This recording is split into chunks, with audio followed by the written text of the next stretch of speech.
Now we have the Distinguished Service Award. This award recognizes significant service benefiting the greater good.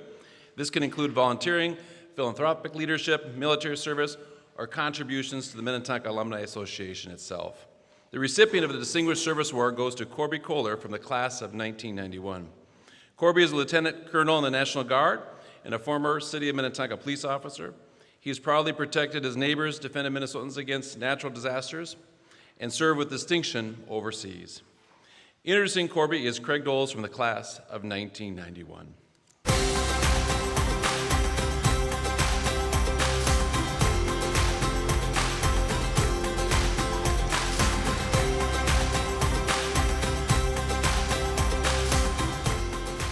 Hello, my name is Craig Doles, and today I have the honor of introducing Lieutenant Colonel Corby Koehler, a member of the class of 1991 and this year's recipient of the Distinguished Service Award.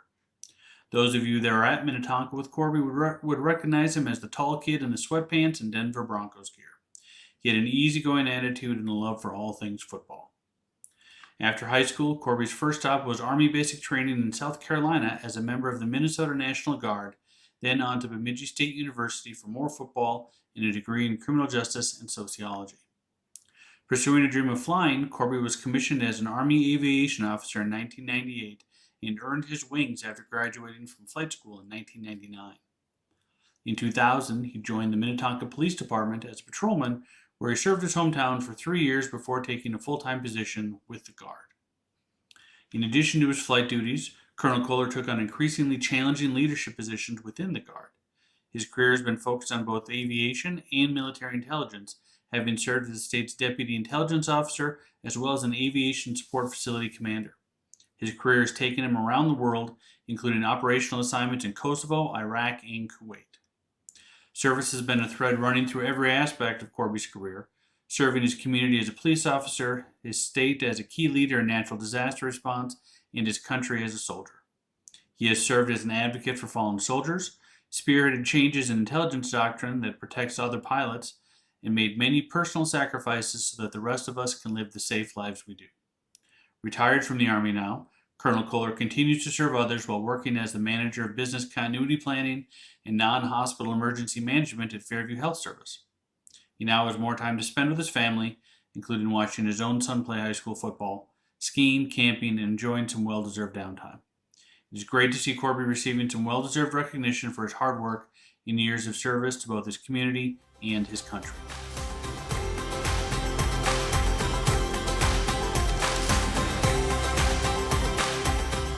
Well, I'd first like to thank the Alumni Association and then Craig Doles for that introduction and then for submitting me for this recognition too. I greatly appreciate it.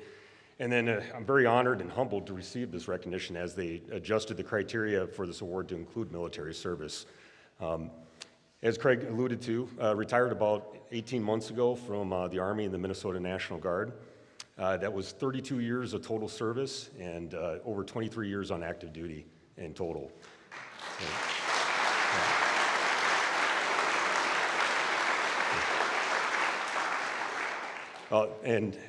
So what prompted my retirement was chronic medical conditions were kind of getting to the point where I couldn't maintain flight status anymore. So that was at least part of the calculus. But my service included seeing combat and then 3 long overseas deployments as well.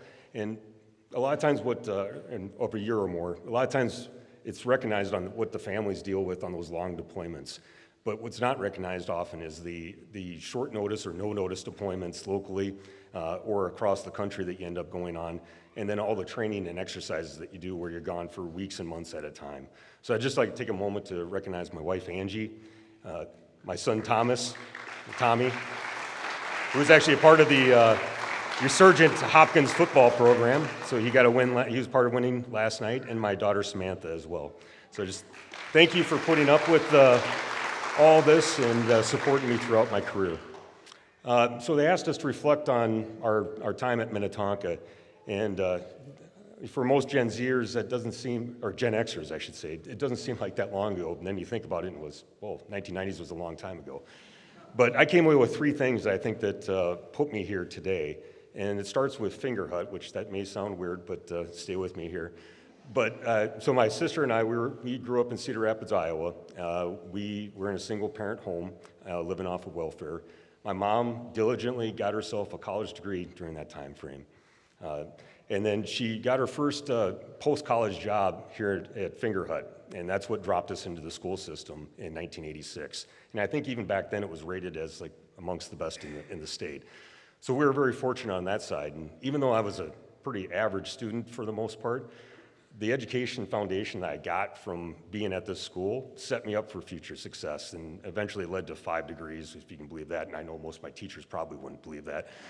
So, but yeah, I would just like to say thanks, Mom, for having the diligence to fight through that, get us to a better life, and for showing me that education can overcome adversity.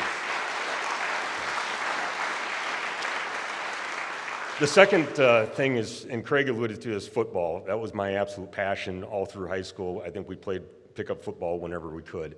And I was on the varsity team here, although I didn't get on the field at all, which was incredibly devastating. And I don't know if it was booster parents or being in the wrong position or what have you, but I was really hoping to play football beyond high school.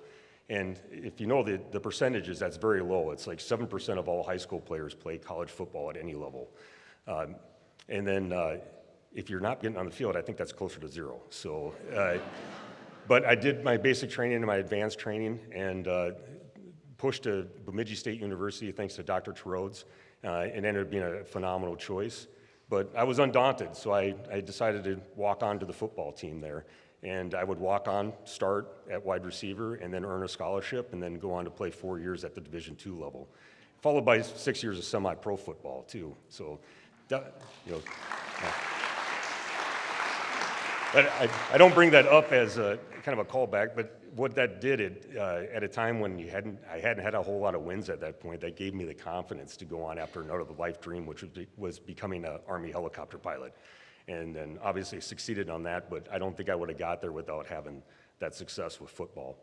And then the third thing is the decision to join the military. And that's a calculus that probably a lot of Minnetonka families are going through right now.